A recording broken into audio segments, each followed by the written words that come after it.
Mohon kepada bapak-bapak yang di sebelah selatan, bapak masuk ke dalam, Pak. Bapak-bapak yang di sebelah selatan dan utara, di tengah masih banyak yang kosong.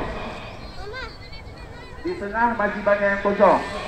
Kami mohon perhatian kepada petugas SAS untuk mengambil, untuk menginformasikan kepada jemaah untuk mengambil tempatnya di tengah masih banyak yang kosong. Pelaksanaan salat Idul Fitri dilaksanakan pada pukul 7.30.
صدق وعدا ونصر عبده